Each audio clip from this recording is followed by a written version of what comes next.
So ESPN ranked the top 100 players of 2019, and here are your top 5 receivers. Tyreek Hill is ranked the 16th best player in football. Odell Beckham checks in at number 13. How fitting. Michael Thomas is at number 10. Julio Jones is 7th on the list, and DeAndre Hopkins tops all wideouts for this season at number 5. But does Stephen A. agree?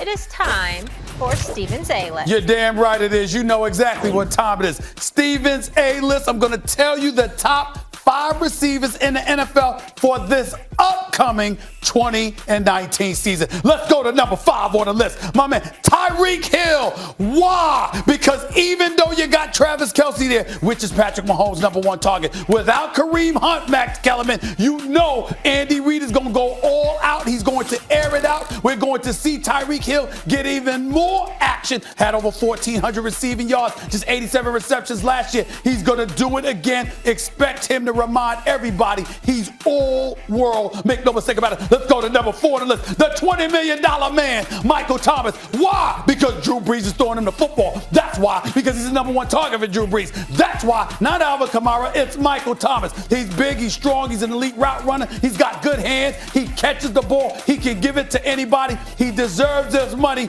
He's big time. But he's not number 3 on this list. Your man, Max, Odell Beckham Jr. Why? Because Baker Mayfield is throwing him the football. Because Jarvis Landry is on the other side. Because Njoku is at the tight end spot. Kareem Hunt will be there after 8 games. Nick Chubb is your running back. If you are Baker Mayfield, that's still your number 1 option. Plus OBJ has got something to prove. How dare the Giants let him go? The brother's got attitude. I expect him to take it out on defenders. Let's go to number 2 on the list. DeAndre Hopkins, the Houston Texan. Why? The man did not drop a pass last year. In all the targets, did not drop 1 pass. We know how elite those hands are. We know how elite an athlete he is. If Bill O'Brien put better pieces around him and Deshaun Watson, who knows what Houston would accomplish. But nobody ever questions the greatness of DeAndre Hopkins. We have seen him elevate and ascend. He is obviously one of the top 2 receivers in the world right now. Number 1 on this list for the upcoming season, Julio Jones. Why? Have you seen the Atlanta Falcons roster? Have you seen this offense? Did you know that Devontae Freeman is coming back? You got Mohamed Sanu in his slot. You got Calvin Ridley, who's an absolute stud. Matt Ryan is one of the best quarterbacks in football. He can throw the football. Julio Jones is elite. I know for people who are asking, where the hell is Antonio Brown in this list? Remember, this is not about who the best receiver is at this moment. It's about who they're going to be this upcoming season. I'm not questioning anything about Antonio Brown. Okay. I'm questioning Derek Carr and whether or not Derek Carr will be able to be Ben Roethlisberger. Hold up 1 second. Antonio I had to bring in the big guns for this. We need a former receiver, Super Bowl champ. There he is, Victor Cruz. You'll be a part of this judging process. Good to have you with us. Thanks but Max, I know you want to get in here. Vic? I love the names you have on the list. I love the fact you include Tyreek Hill. Yep. I think he deserves to be there. I would quibble with the top of it. I put Odell 1. Odell now reminds me of where Calvin Johnson was when he overcame. I mentioned it earlier in the show. From the Texans, Johnson. Andre Johnson? Andre Johnson, excuse me, Andre Johnson. Because of DeAndre Hopkins, I'm thinking DeAndre. Yeah. Okay. Andre Johnson, who was holding off Calvin Johnson's obvious, all-world transcendent talent with his own excellent play every year. And finally, it was too much, and Calvin Johnson ascended. Mm-hmm. That's where I think Odell is right now. He's on a team finally with a quarterback who can get him the ball and weapons all around so you can't concentrate as much defensive attention on him as he has in the past, okay? I expect Odell to be the best receiver in football and prove it this year. Julio Jones at 2, I'd have DeAndre Hopkins at 3, but okay, you can quibble about the order. Here's the thing. Michael Thomas is an excellent receiver who really benefits from the quarterback and the system in which he plays. And to just eliminate AB, are we talking about the numbers they're going to put up? Because if we're talking about fantasy numbers, Juju Smith-Schuster is going to be off the chains this year. Because honorable mention. Juju Smith-Schuster is now the number 1 receiving option in a pass-happy offense with a quarterback with something to prove about that guy. Devontae Adams. Devontae Adams. So if we're talking fantasy numbers, fine, you can put Michael Thomas on there. If we're talking about actual value as a player, You cannot leave off AB. Go ahead. AB has not shown any signs of slowing. I respond to that. Go ahead, I Victor. agree with that. I'm one of those people that's looking for AB on this list too. I mean, you got to take account for the type of numbers that he's put up over the years. I know he's got a new quarterback, but he's still the number one option in that receiving core. Derek Carr is going to get him the football early and often for him to be successful. It's the only way that the Raiders are going to compete this year is if Antonio Brown is out there on that football field performing. Secondly, DeAndre Hopkins, he's number one for me.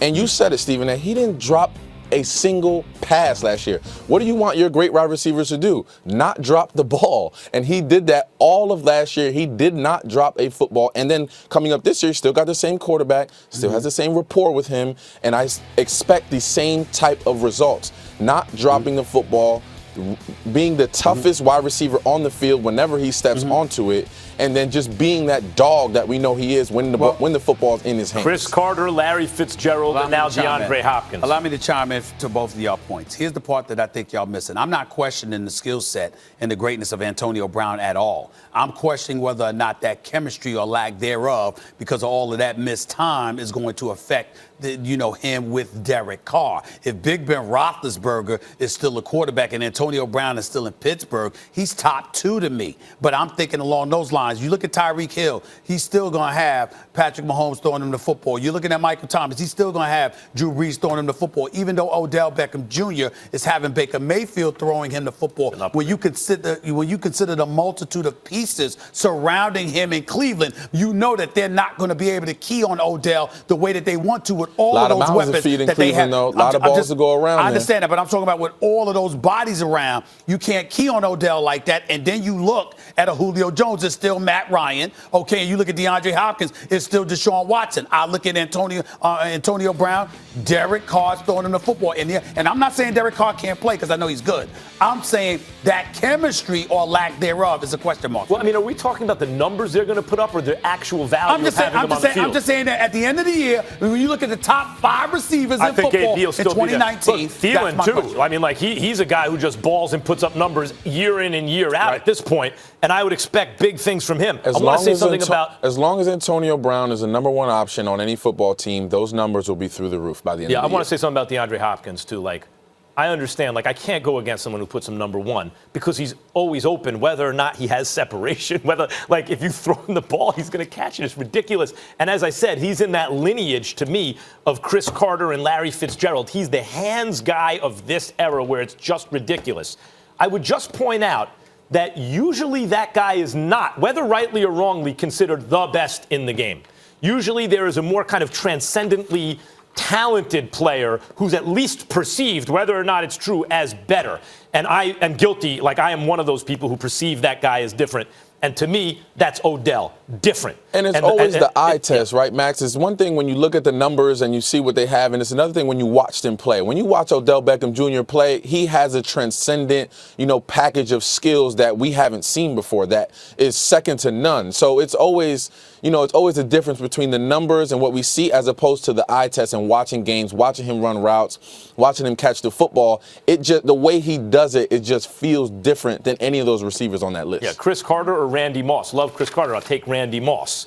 I will take the differently talented home run hitter guy than the hands guy, I guess. But that's a tough one. Victor, we will see you on NFL Live a little later. Thanks for hanging with us. Always Thanks, good guys. to see you. All right, Vic. All right. He's already a champion and is favored to win the Heisman this season. And we got Stephen's A-list tomorrow. Top running backs. How about it? We need some more from you, Stephen A. It's nice to know.